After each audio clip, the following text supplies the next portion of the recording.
Donc, on commence la séance numéro 4, bien sûr, de TD, maths 3 TD. Donc, on est arrivé ici, l'intégrale de 1 à 2y exponentielle moins y dx. C'est quoi? C'est moins 3 exponentielle moins 2 plus 2 exponentielle moins 1. Et nous sommes arrivés ici, l'intégrale de 0 à 1 x exponentielle moins 1 dx, qui est égal à moins 2 exponentielle moins 1 plus 1. Mais qu'est-ce qu'on veut? Hein? Donc, l'intégrale, on a dit que c'est l'intégrale de 1 à 2y exponentielle moins y dx fois multiplication ici, l'intégrale de 0 à 1 x exponentielle moins x dx. Donc, qu'est-ce que je vais faire? Bien sûr, je vais multiplier ça par ça. C'est simple, puisque c'est ça, je multiplie par ça. Je tourne la page.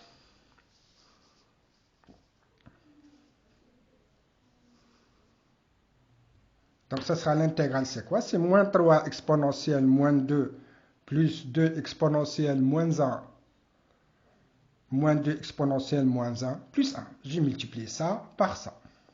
Là, vous développez, hein, ce n'est pas la peine que je vais développer pour vous. Hein. Donc, c'est 6 exponentielle moins 3 exponentielle moins 2, moins 4 exponentielle moins 2 plus 2 exponentielle moins 1. Hein.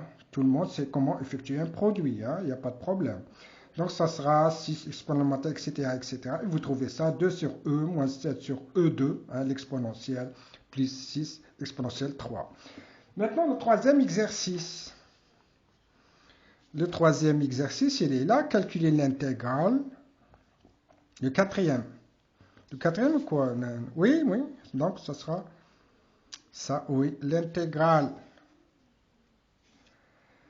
double le domaine élémentaire de x, y exponentielle moins x moins y.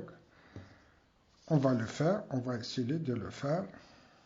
2, 3.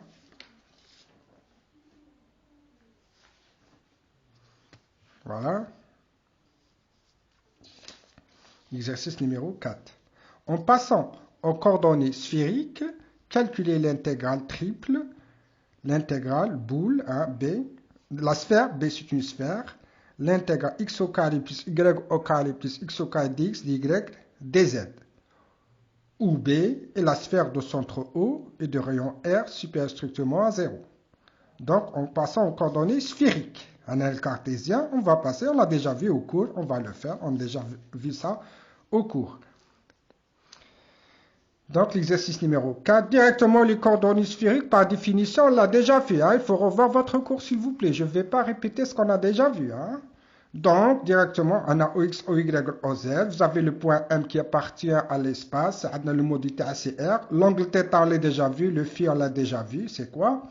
Donc, x égale r cos θ cos phi, on a déjà vu ça au cours. Y r sinus θ cos phi, z égale à r sinus phi. Et on a vu ça, dx, dy, dz, c'est r au cas la valeur absolue de cosinus phi, dr, dθ, d phi. Puisque la valeur absolue de cosinus phi, c'est cosinus phi. Pourquoi? Puisque le phi ici, c'est supérieur ou égal à moins pi sur 2, inférieur ou égal à pi sur 2. On l'a déjà vu, le R, le rayon supérieur ou égal à 0, inférieur à grand R, θ supérieur ou égal à 0, inférieur ou égal à 2pi, phi supérieur ou égal à moins pi sur 2, inférieur ou égal à pi sur 2. Donc, puisque phi est supérieur ou égal à moins pi sur 2, inférieur ou égal à pi sur 2, la valeur absolue de cosinus phi, c'est positif, c'est cosinus phi, puisque le cosinus phi il est strictement positif pour phi supérieur à moins pi sur 2, inférieur. On a déjà vu ça, hein, on a déjà parlé de ça, hein, je ne vais pas répéter, d'accord. Donc, il faut revoir votre cours. I, c'est l'intégrale triple sur de la sphère B, la racine x au carré plus y au carré plus z au carré, dx, dy, dz. À quoi est égal? Donc, on a déjà que, on remplace x au carré plus y au carré plus z au carré par leur valeur. Donc, le x, c'est quoi? R cos θ cos phi. Le tout au carré, ça sera au carré au carré. C'est simple.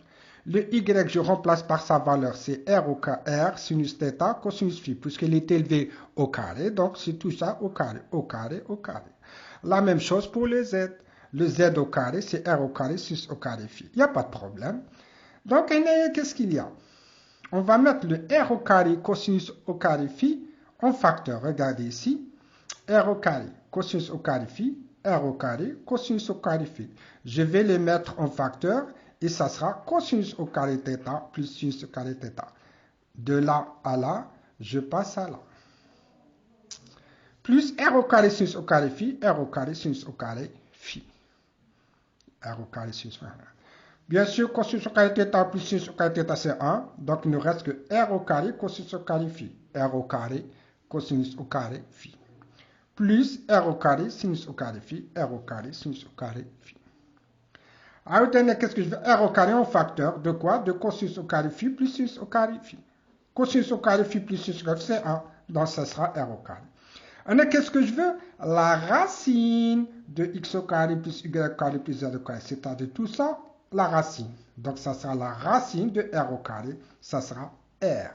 Donc, la racine x au carré plus y au carré plus z au carré, c'est petit r. Il n'y a pas de problème. Maintenant, j'ai calculé le dx, dy, dz. Hein? Donc, directement, je remplace la valeur, l'intégrale. Donc, l'intégrale triple sur b, ça va être l'intégrale triple sur b'. On a déjà dit, si on veut donc, changer la variable, il faut changer les bandes de l'intégrale. Au lieu de b, c'est b', c'est b'. Et je remplace. La racine x au carré plus y au carré plus z au carré, c'est quoi? Hein? C'est petit r. Elle est là, petit r. Regardez, petit r. Dx, dy, dz, c'est quoi? C'est r au carré cosinus phi dr dθ d phi. R au carré cosinus phi dr dθ d phi. C'est r au cube cosinus phi dr dθ d phi. R fois r au carré, c'est r au cube.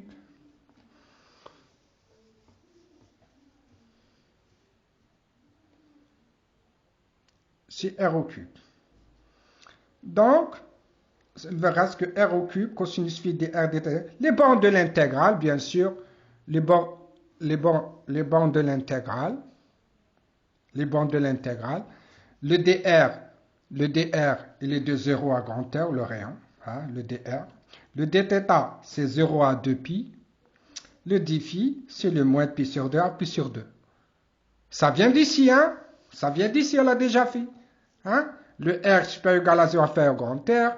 Le θ supérieur égal à 0 inférieur à 2π. Phi égale moins pi sur 2 à pi sur 2. Ça vient d'ici, bien sûr. Hein? Ah, les bandes de l'intégrale. Puisqu'on a changé la variable, on change les bandes de l'intégrale. Bon, on commence par le défi.